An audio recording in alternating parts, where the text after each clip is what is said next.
There we go. We're live. Welcome, everyone, to episode number 3. Yes, 3 weeks running now, we have been able to deliver you a weekly podcast where we talk about everything in the world of professional wrestling, mixed martial arts, movies, sports, and everything in between. Welcome to the United Smarks podcast, episode 3. Mardy Run at Red, 29, starting the podcast this time. Was not here last week, Indeed. and I know for you people who were expecting me, then I apologise for hopefully not letting you down. But if I did, please don't take offence. But don't worry, as the title suggests, I'm back and better than ever, and hopefully Man Jack is back. we can continue to deliver these podcasts every week. And then we have other people, obviously, this isn't just a one-man band. There are 2 other guests, well, friends, hosts, if you will, and those guys are going to take it away now. Yep. Well, Amos back again. True Life Feds here. Gio is here too. We were back last week. We had Goodman, Dave Chris, the Goodman. I was about to say something else, but I'm not going to say it. But yeah, we had him last week, and it was good. Turned out to be very successful. We had a long 2-hour-ish, basically a shoot interview with him. Hopefully you guys enjoyed that. If you haven't seen it yet, go check that out. It's still on our channel. Yeah. That's all I got to say. That was pretty fun to do, and we'll definitely try to have him on sometime soon in the near future again. Mm-hmm. Really fun. He had a lot to say about mixed martial arts. Oh yeah, Little Diaz. He gave Little Diaz. There we go. That's what I forgot. We had to start off this podcast with Little Diaz. But yeah, go check that out.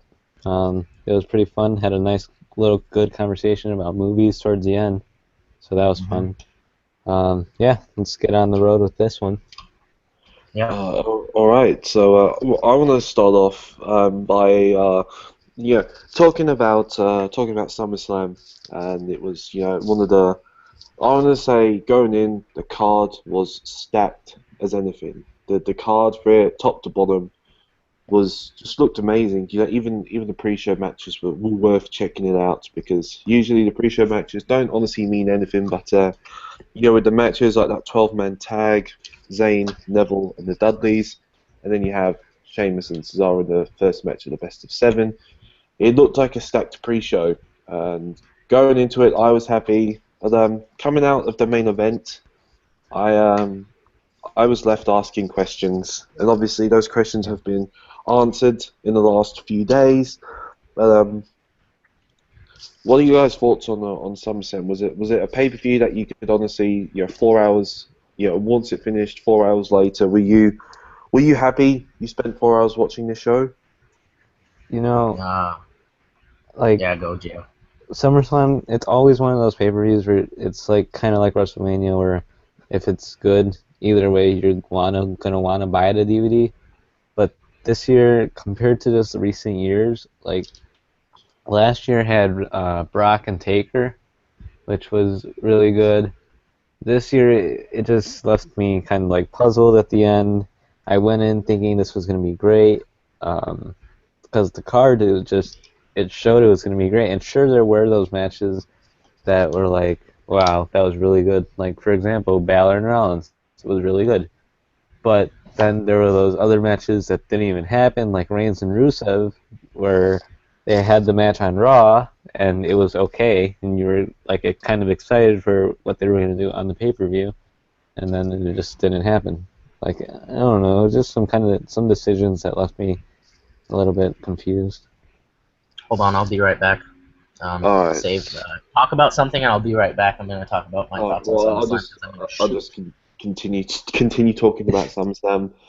As I was saying, before with the main event, it on paper, Brock Lesnar versus Randy Orton, it seems like a match that is gonna get everyone hyped for, and I truly believe that was the case. But going into the match, all I asked for was where was the build up? You have a few promos between Heyman and Lesnar, and then you have that one RKO spot on Raw.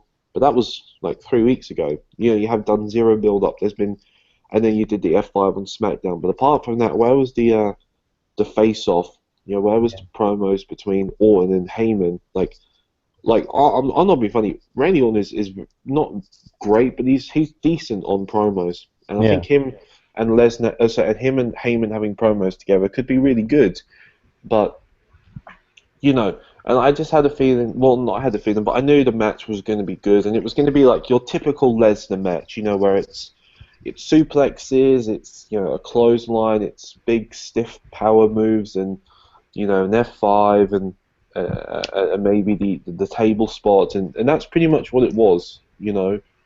Orton got like a good 2, 3, maybe 4 minutes of offense, which in a Lesnar match that actually seemed like a lot. I think that's more than what Ambrose got at Mania.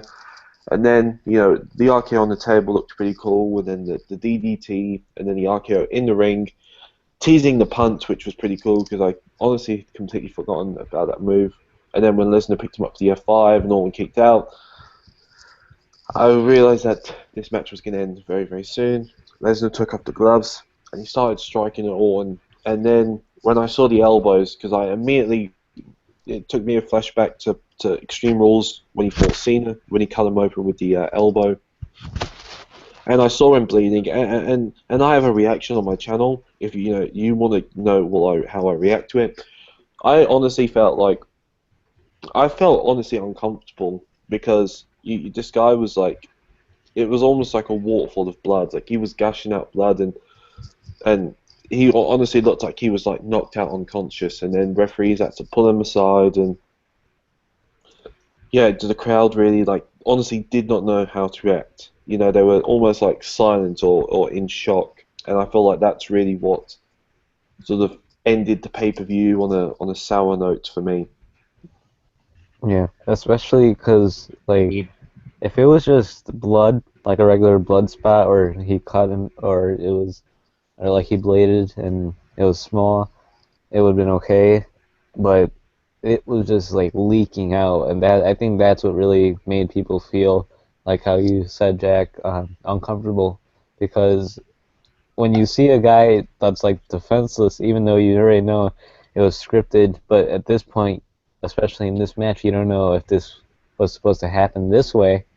It just makes you wonder, is this guy okay? Is he really hurt? Is this supposed to happen? You didn't know what was going on. Exactly. Indeed. And then, thoughts? Yeah, so what's it called? I have a lot to say about this. So, all right. The floor is yours. So, hashtag True Life Shoots coming your way. So basically, I was watching SummerSlam with high hopes. This show, like Jack said, on paper, sounds like one of the greatest shows with one of the greatest undercards of all time. You have stacked matches from top to bottom. Show starts. I started watching around the AJ. I started watching when AJ and Cena started, and that's when I started watching, and then I watched the rest of the show after it was done via Wrestling on Demand, cheap plug. But yeah, I was watching it, and AJ Cena, definitely match of the year candidate. It was really good. It was not really good. It was really great, and I had high hopes from there. And we go into the next match with high hopes, like I said, and it's Gallows and Anderson versus the New Day, and I really noticed at that point that the crowd was dead. I DM'd Jack and Gio that is it just me or is this crowd really dead now? And they're not saying a thing. Gallows and Anderson and the New Day are huge crowd favorites. They come out to literally crickets. No one said anything. Half the match was quiet. No one was really doing anything. And then the ending sucked when Biggie came out and he drank the testicle juice, that freaking maniac. And then, basically that pissed me off. And then we go into the next match, which was Ambrose and Ziggler, a match I had high hopes for as well. And it was decent, but it was okay. It could have been better, but it was all right. Then the 6-woman tag. Another match that had no one's reactions from the crowd, and they should have. They're all great competitors. No one got a reaction. And then Balor Rollins, that killed the crowd even more than it was already killed. I think the belt killed the crowd. Yeah, the belt killed the crowd, not the match, but the belt killed the crowd. We'll get into the belt soon. It just ruined the absolute aura about the match. So yeah, that match was great, but it took away from the match with the crowd just shitting on the belt. And then last, definitely not least, Lesnar and Orton, a match that I was really hyped for. I've been waiting for this match for a long time. I was one of the guys that was like, what is everyone saying here? Like, this is going to be good. People were like, oh, it should have been Lesnar versus like AJ or something, or someone else. It should have been other than Orton. And I was like, no, this is going to be good. And it was the first match that they're going to have on pay-per-view. And I came in with high hopes, like I said. And it was all right. It wasn't terrible. I think it was okay. But, the ending sucked. It just, with those 12 to 6 elbows. And 12 to 6 elbows, if you are not familiar with what 12 to 6 elbows are. In MMA, 12 to 6 elbows in the name, 12 to 6. So it's basically an up to down elbow. And those are prohibited in mixed martial arts because they are very dangerous.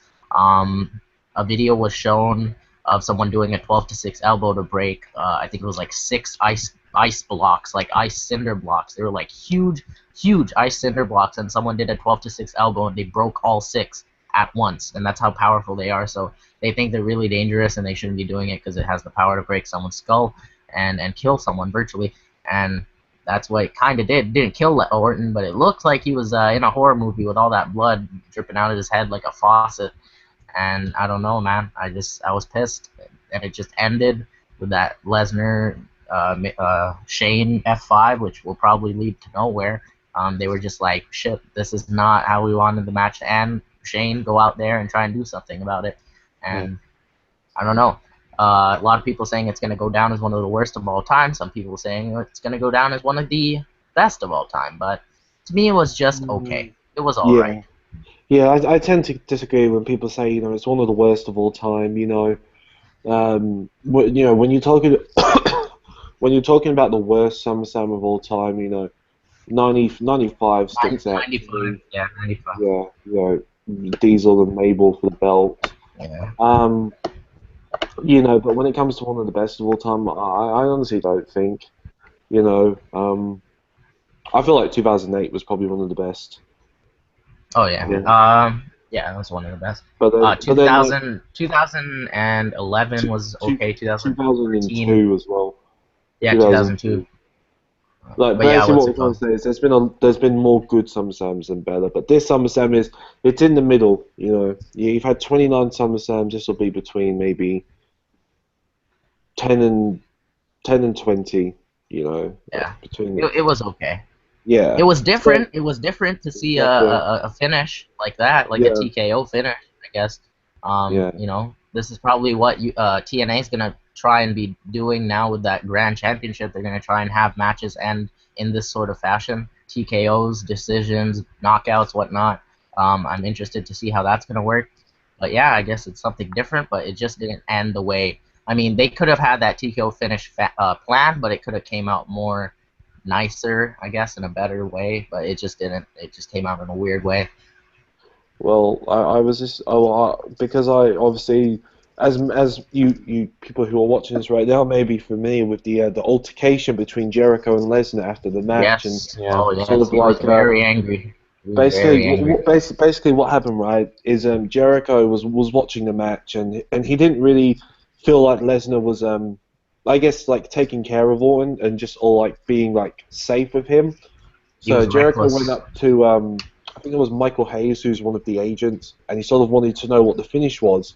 And because Hayes said, Jericho, you're not involved in the match, so there's no point. I'm not telling you. So Jericho kept getting like aggressive, and he kept getting a little bit louder. And this was as Lesnar was walking through the curtain back into the gorilla. And Lesnar overheard Jericho, so he sort of like fronted him up, called him a pussy, and then from listening to the Observer, what actually happened was Lesnar like kissed Jericho on the forehead, and pushed him away, and said that you're either going to kiss me or you're going to punch me. So Lesnar shoved Jericho again, and Jericho shoved him back, and Vince was yelling at Jericho, and then Triple H had to step in and sort of defend Jericho and saying that it was Lesnar who shoved him first, and then the plan had to be explained out. And it's just like, when you really think about it, like, like Lesnar, I know he's a big draw, like his matches, like people always talk about, but honestly, for a guy who just does like 8 to 10 super Germans, a couple of clotheslines, barely sells an F5, and that's your win. What's there to really enjoy about Lesnar? Yeah, I have a I don't know couple. though. Like The guy I'm cuts really zero promos. He just I don't know. I don't get it. I really like Lesnar. Like he's one of my favorite wrestlers, but like I don't know, he's just been really stale as of late. I think his like momentum died down around Mania time. That's probably the last time he was really relevant and people really cared about his stuff. But now, I mean, his match with Ambrose at Mania just sucked ass. His match against Orton sucked ass. And he just sucks ass all day. So every match that he has now is just terrible. Well, not terrible. It's not as good He as his doesn't have a matches were. purpose. He doesn't have a Yeah, purpose to fight. He it's like just no. I mean, like He's not. if you talk, because I was watching SummerSlam 2014, he had a purpose to fight because he was fighting for the belt, and then, Night of Champions, Royal Rumble, Mania, he had a reason to fight because he was defending the belt, and even Battleground and SummerSlam, like he had a reason to fight because he was fighting for the belt, and he was fighting Undertaker, who cost him the belt, and he had reasons to fight then. And then at Fastlane, he had another reason because he was a number one contenders match. But when it came to Mania and SummerSlam, he had no reason to fight at all.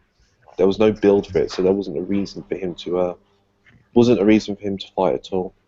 Right. I have a couple of things I want to say about this too, and like, to me, this ultimately comes down to Chris Jericho.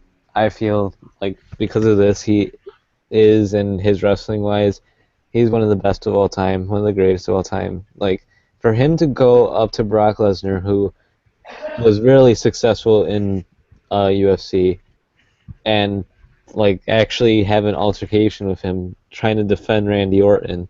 He has the balls, man. Right, like he has the balls to do that to Brock Lesnar. So Chris Jericho trying to defend his friend, that takes a lot of courage. So Yeah. I give props to Jericho for that. And we all know Jericho's beef with big guys. I mean, he doesn't like Goldberg. He didn't really like Batista, and he doesn't like Lesnar. So good to know. Right. And as for just like everything that you guys brought up, I don't know. It was just the way that they had this whole thing go down, and then the altercation afterwards. It just, for the casual fan, especially, like people bring in, they're like hardcore wrestling fans bring in like their friends, their casual wrestling fans, or people that don't really watch wrestling anymore, to watch WrestleMania, to watch SummerSlam, to watch the Royal Rumble and Survivor Series. And then when a casual fan comes and they watch this, it's like really like, why would I want to get back into wrestling? You know? I mean, I would see why a casual fan would enjoy this one. I think you're kind of like wrong-ish on what you said, because I think casual fans would enjoy this SummerSlam way more because, one, the match ended in a realistic way, and they're probably going to be like, oh, so I guess this is how wrestling is now. It looks real, and he freaking killed him, and I feel like people would be, like, hyped up about that, because, like, when I go to school, like, guys from my school, they're all casuals, and except for, like, a handful of guys, like 2 or 3, and then if this was like throughout school time and I talked to one of my friends and be like, oh, you see what Lesnar did, man? Was that real? Was that not real? I mean, it raised a lot of eyebrows about if it was real or not, so I guess the casual fans would enjoy it, but the hardcore fans like us and everyone else, and if you're probably watching this, you are a hardcore fan, you know that was complete bullshit, the ending, and yeah. So, I don't know. Alright, so, see, we've teased talking about it for a while now. Let's get it out of the way. The new belt. Three God. new belts in the last week have been revealed. Of course, you have the Out of the three, one of them is complete garbage. Exactly. You have the Universal Championship, which was released, well, not released, was revealed at SummerSlam, and then you have on SmackDown the women's and the SmackDown women's and SmackDown Tag Team Championships, which I can honestly say the SmackDown ones, at first sight, the women's, I like the women's belt. The tag team, it's gonna take me a little while to get used to, but I can see myself liking the belt, But the Universal belt, it's just, you know, you know a belt's bad when you're watching Seth Rollins and Finn Balor. You're watching Tyler Black and Prince Devitt wrestle at SummerSlam, and you're too busy chanting about the belts. You know that the belt is something terrible. That was a belt? I thought it was just a fruit roll-up with the WWE logo on it. Basically, jelly belt. if you have not seen what the belt is, first of all, I have no idea how, but lucky you, I guess. Just imagine the WWE Championship, except it has the strap is red, and instead of heavyweight championship, it says Universal Champion. And then it's just like, it's not even like a nice red. It's like a weird shade of red. It's like crimson blood red. Exactly. Where's the creativity? You talk about their chance title being the universal title, like it's for the universe, and like they could have done something like if you if it's like I wouldn't even be wrong like if it was just a globe. Exactly. If it was just like a big globe, that'd be cool too. Like who cares? It's better than this like. They're so lazy. They're really lazy. If the Cruiserweight title is basically just the WWE World Heavyweight title, except brown, because that's the title of the cruiser. That's like the Cruiserweight color purple, since it's the new Cruiserweight color. And then if it's just a purple strap, a smaller size title, and it just says Cruiserweight on it, I've officially lost my hope in WWE not being lazy. I mean, it's just like honestly, where is the creativity? I mean, like those images of the alleged redesigns of the Winged Eagle belt being sent online. And I can honestly say, I'm actually thank God that was not the belt, because that should be the heavyweight, that should be the world title, not the universal title. And so I'm happy that that's not the universal title. But this was their one chance to make it nice. Like this belt looks like a belt that somebody made on the creation suite of WWE 2K16. Like all they did was make a red strap, and it's like this was their one chance. This was their chance to make people like the belt, to make people care about. It just looks like a mid-card title. Like it doesn't even feel like a world title. Like people were already crapping on the name, and people had high hopes as what it would look like because of all these proposed designs. And push comes to shove, and here comes the show, and it's just a crappy freaking red belt. So obviously, no one likes the Universal title. There's no use for the Universal title. There's so many freaking titles right now. I hate the brand split. I just fuck wrestling, man. Watch mixed martial arts. That's it. Watch Bellator. I mean, watch TNA. Growing up. I mean, as a kid, 2005 to 2009, 2010. Obviously, we grew up with the spinner belt, and when the spinner belt, was sort of retired, that was, I didn't like it because that was a bit of a childhood memory. But then as soon as the new belt got revealed, I completely forgot about the spinner belt, and then they re-released it again, but this time with the new logo, and it took me a really long time to like that belt. But I love that belt now, but it's just they just use that design for everything. Yeah, it's getting to the point where it's kind of ridiculous now. Championship belts are meant to be unique in the first place. They're not supposed to look exactly like every other belt. That's one thing I really like about TNA right now and ROH. ROH, the TV title looks nothing like the world title. And then TNA, their new belt designs that they, I guess they came out with, they look nothing like the old title. And exactly. That's just something that's better because they're unique. A championship belt in wrestling is supposed to be unique. And WWE at this point, they're going down the road where UFC is, where every belt looks exactly the same, and that's not good. Like, especially for a wrestling company. For UFC, it fits, you know, like if it Right, says yeah. UFC on it, like you know, whoever has a title and it, like you know that they're a UFC champion. But like when you have different titles named different things, Right. it's kind of weird to know like someone might mistaken, oh, the white belt that Charlotte has, oh, she won the Universal title now. Is it is it an intergender title now? But like, come on, man, Like it's stupid. Ugh, it pisses me off. The Intercontinental title is the most The best looking, the nicest looking title that they have right now. That thing is pure beauty compared to nice. the Universal title. Thank you, Cody Rhodes, for bringing that back. Yes. Yeah, Cody Rhodes he's a good man. The black strap with the globe and whatnot, that one's nice too. Like I don't mind it. It looked really nice, but I don't know. Like still, that's the nicest. It's always been the nicest. The winged eagle was nice. That's the greatest belt of all time. Yeah. But yeah, I don't know what to say, man. It's just it pisses me off. It pisses you off. Pisses everyone off. It's just I just don't know anymore. I lose faith in them. So let's talk about some big, or no, I guess we'll continue with the wrestling first. So, Takeover Brooklyn. Yes. There we go.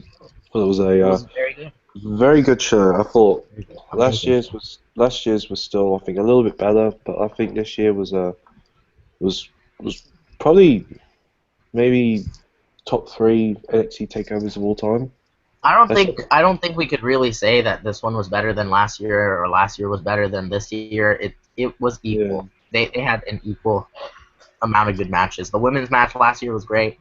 Women's match this year was decent, but it was still a good match. The tag match last year was obviously crap, and this year it was freaking amazing. Match of the night. That was match of the night. And then we had the main event, which was last year was decent. High hopes for that match. Didn't turn out to be as great as I thought it would be, but it was still a good match. The ladder match for the NXT title, and then now it was still a good match. But with Nakamura and Joe, but it is what it is. It was the best show of the whole weekend for WWE. And I'm sure the Evolve shows were really good too. The Evolve stuff. Yeah. Yeah, but, I mean, like, you talk about Cody Rhodes, like the guy's killing it. Yeah, and he's only had two shows now. He's been on the Indies for Evolve, and the man is doing great. Like, I think after everything, it was the best decision for him to leave. I mean, let's face it, it's what he needed. Well, after Dusty found out he was working show at Mania 28, he said to Cody, just go, just leave right now, because you should be in a higher position. Yeah. Wait, what? When Dusty found out that he was opening Mania 28? Well, when he was when Dusty Rhodes found out that Cody was working the big show at WrestleMania 28, Dusty told him to ask for his release because he was like that. He shouldn't be in that position. He should be higher up. Yeah. Which you got to agree with.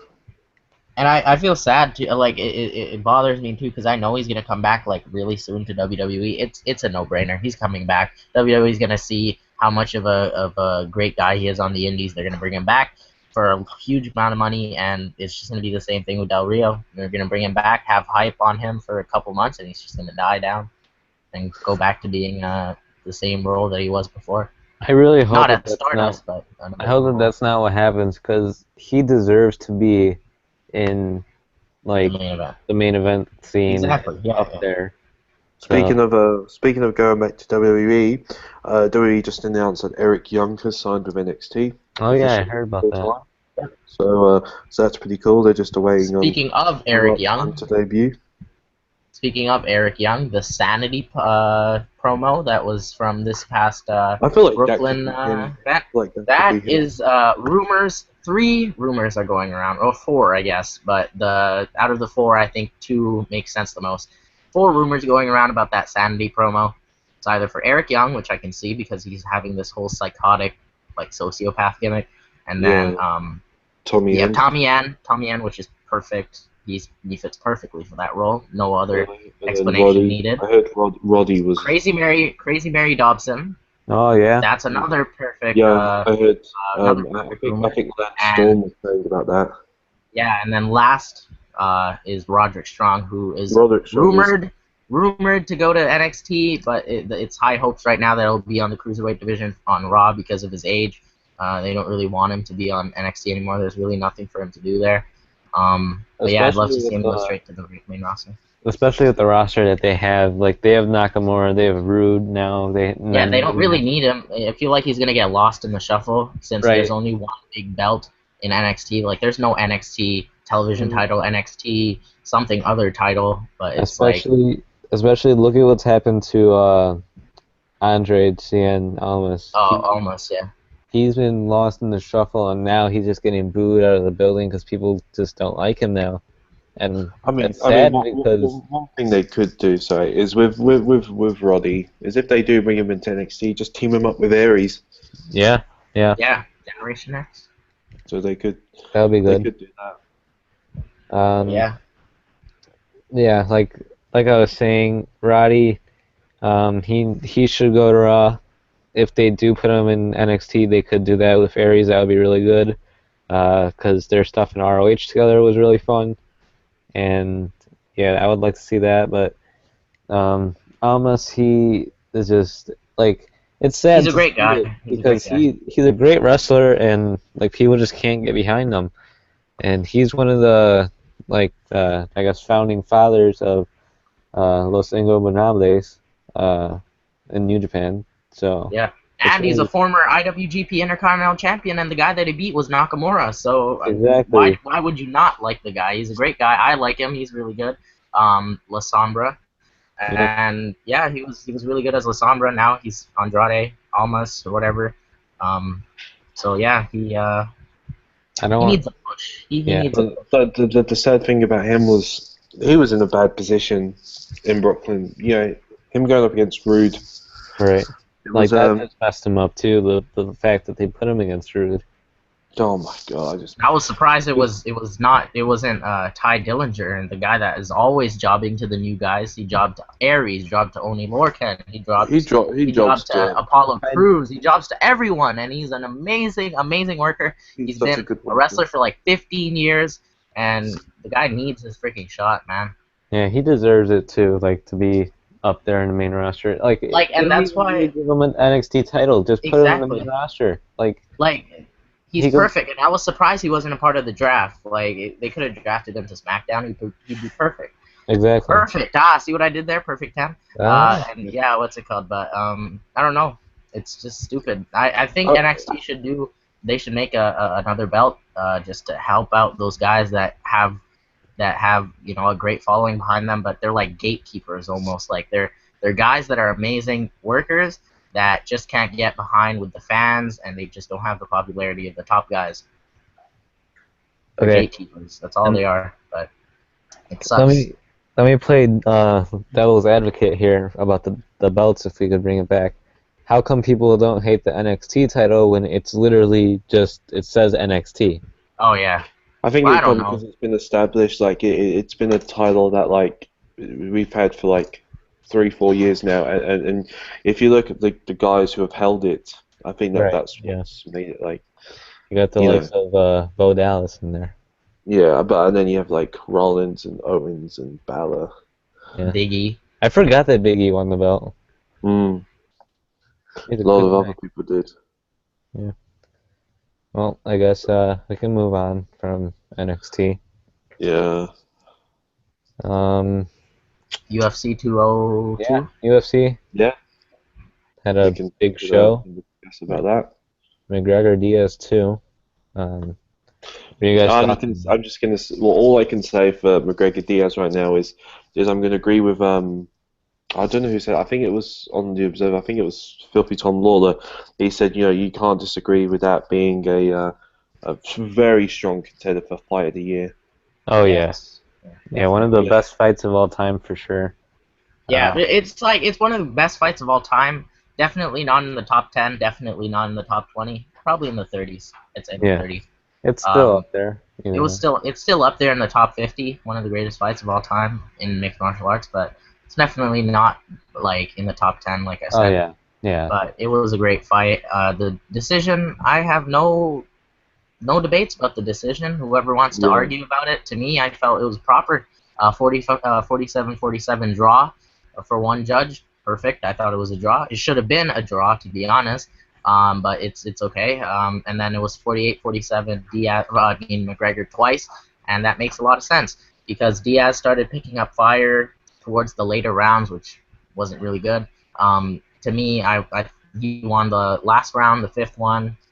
He won the third, and people can debate whether who won the fourth. I thought McGregor won the fourth. So 1-2-4 versus 4-3, 1-2-4 and 3-5. So I don't know. I think it made sense, and they should do another fight, but it won't be anytime soon because McGregor has to fulfill his duties at the division he fights for. And his injury and his medical suspension. Yeah, he's suspended till early mid next year, so that's not good. Or not early next year, I mean like mid next year. So he should be back by like August next year. So this is probably his last fight for a while. He's in the talks to fight Eddie Alvarez in a champion versus champion fight, actually. That'll be good. Yeah. That'd be great. Like my feelings coming out of the show is definitely match of the year contender. You know, like when you talk about best fights of 2016, I really like off the top of my head, this one is a clear like favorite, but I don't think you can count out Robbie Lawler and Carlos Condit from 195. You know, I feel like that was that's fight of the year still at the top, to be honest. Yeah. What other ones are there? There's Bisping, Rockhold. That was okay. I don't know. There wasn't really a lot of good fights this year, to be honest. Some of them were like prelims. A lot of them were like prelim fights. That's why no one really talks about them. But I don't know. Let's just say Paige Van Zandt. That's it. That's all I have to say. Oh my god. But yeah, what's it called? I don't know. It's all good. I have no issues with a third fight, and I have no issues with this decision. I think they should have a third fight, and it should be good. Whatever Diaz does from here, he's still high. He's in the top 5 of the lightweight division. I say give him a title shot pretty soon. He deserves it. He's only had one title shot in the past, and he lost. So he's got to have another one now. According to Topology.com, the top 5 fight rankings for 2016. Number 5, you have Holly Holm and Miesha Tate from 196. Oh yeah, totally. Number 4 is Silva versus Bisping from Fight Night 84 in February. Yep. McGregor Diaz from 196, which they need to update this actually. And then for number 2 from Fight Night 81, Dillashaw versus Cruz. And then number 1 obviously is Lawler and Condit from 195. So those I'd say scratch out Dillashaw Cruz and put in McGregor Diaz too. Yeah. Yeah, and put Dillashaw Cruz as number 6. Yeah. But yeah, what's it called that? And let's talk about Anthony Rumble Johnson, the beast. Oh. He destroyed Glover Teixeira in 13 seconds. That's all it took for McGregor to beat Aldo, and it's all it took for Rumble Johnson to beat Glover Teixeira. And I like both guys. They're both great guys. It sucks to see Glover go out of a fight like that in such crazy fashion and knockout that only lasted 13 seconds, and it was sad to see. But as a fan, it was crazy, crazy. But yeah, Rumble Johnson, man, DC, get your shit together. He's coming for you. I was I still feel like. Oh, you go ahead. I was listening to Filthy Tom Lawler was talking about this fight, and then someone said about the Filthy Tom Lawler going up against Johnson, and Meltzer was turning around saying, I don't want you to, I ban you from fighting him. Filthy Tom Lawler, he's a gatekeeper, man. He's amazing. He's a great He's guy. Another amazing, man. gatekeeper, like I said, because he's a great guy that puts on great fights. He loses against the top guys. He's not even in the rankings. He's not even a part of the top 15 light heavyweights when he should be. But I mean, he's lost in the shuffle. He's a great guy lost in the shuffle. To me, he had an interview with Ariel Helwani where he was talking about how UFC underutilizes him. He's been in the UFC for like 10 years, or not 10 years, almost 10 years. He's a workhorse. He's been in the UFC since 2008. He's not in any games. He's not in any games, and he's been in the company for like almost 10 years. He's not in any games, even the recent one. He's not on any programs. He was in an embedded for 196, and they didn't even put a nameplate for him when he was in an interview with Misha Tate, and they put a nameplate for a radio host over Tom Lawler. They never have him do any of the Q&As, press conferences, anything, because they don't think he's a draw.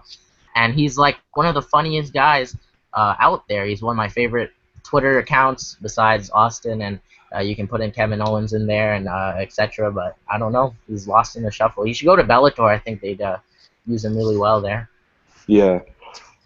And they pay a lot to have him there too. He's a character. Absolutely.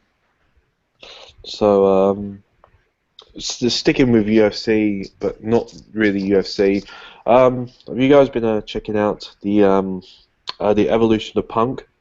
Oh yeah. Yeah. It's just, the episode two came out yesterday, right, on the channel. Yeah. YouTube channel. Yeah, I didn't watch it. Yeah, I watched the first one.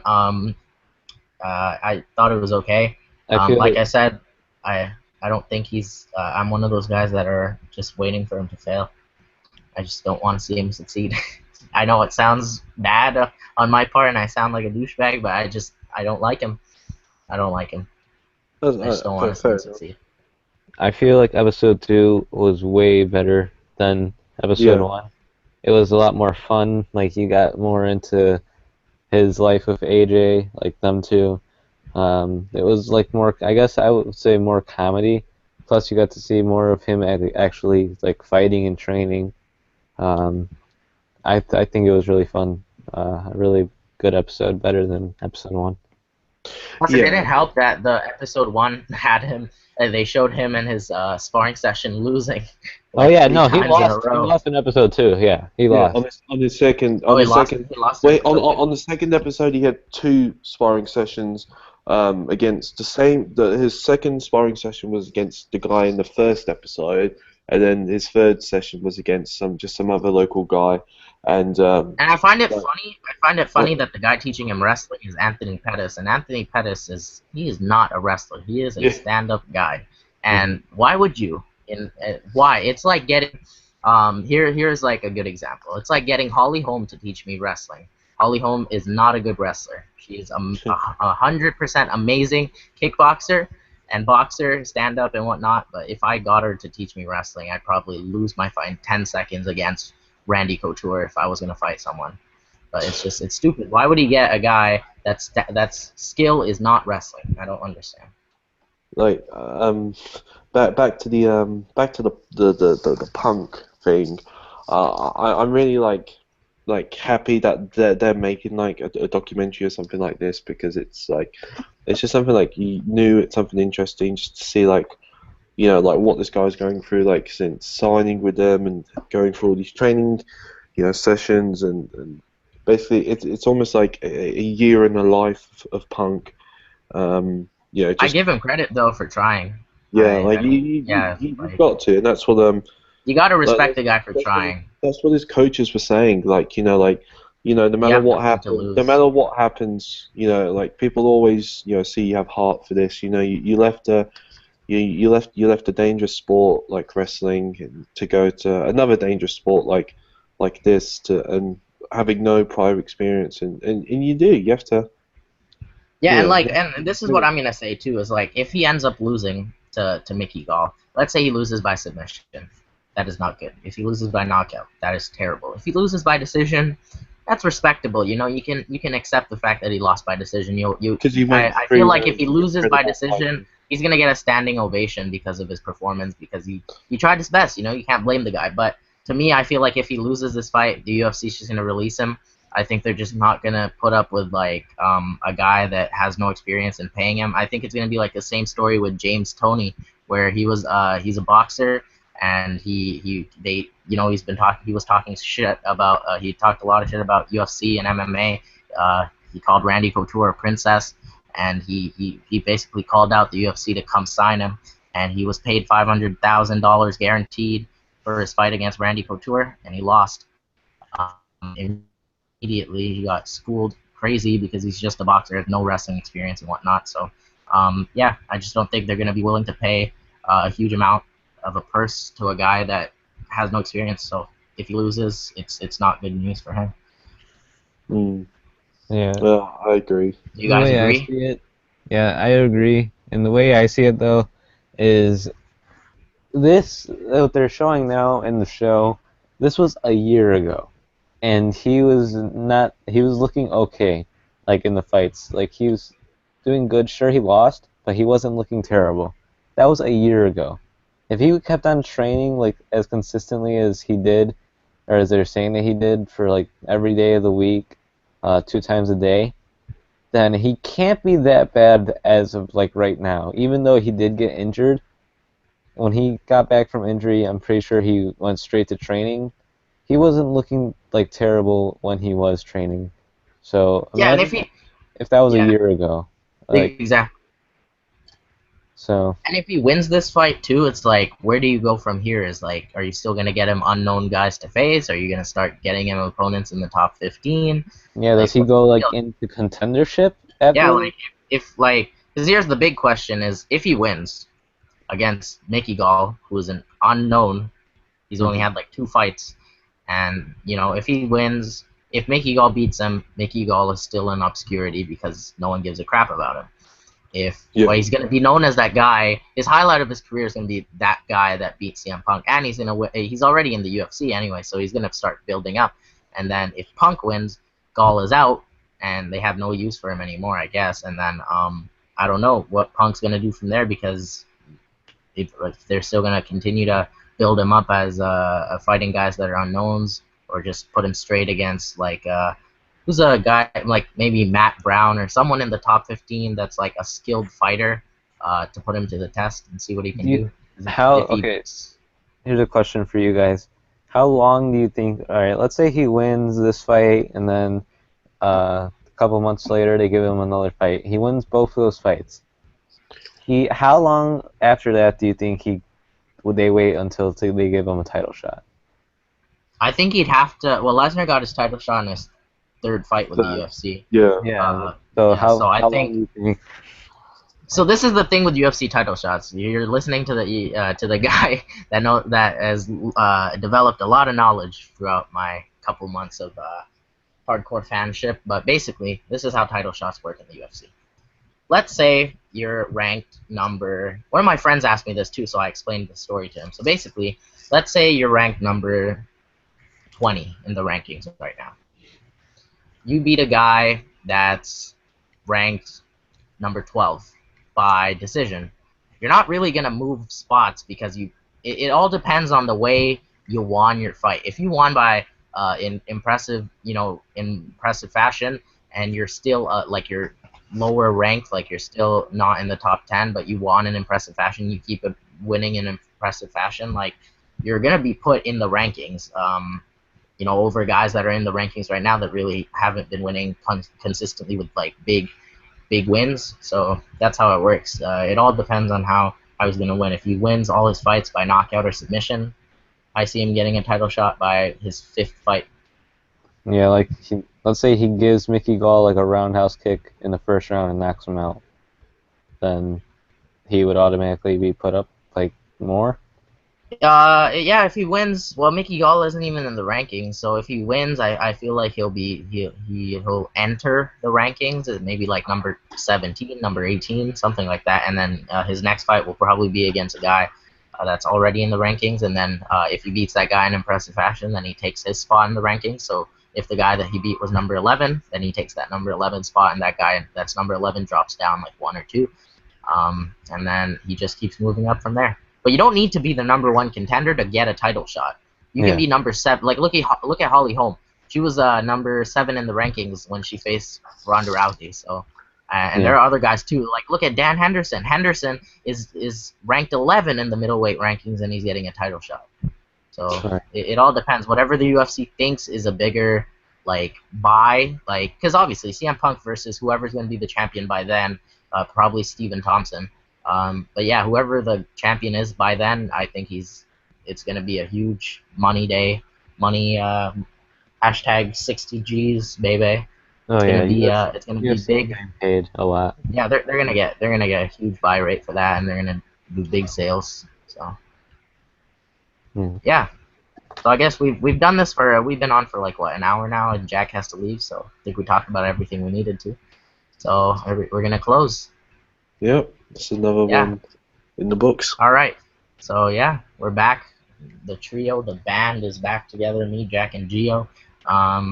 Yeah, you know all our stuff. No need to plug every week. Doesn't really make sense. Exactly. So yeah, hope you guys enjoyed, and stay tuned for another episode next week. Hopefully, we have a guest. Yeah. So yeah, keep watching us, keep supporting us, and we really appreciate it. So see you later. Of course. Buy the replica of the fruit roll-up belt. Yes. All right.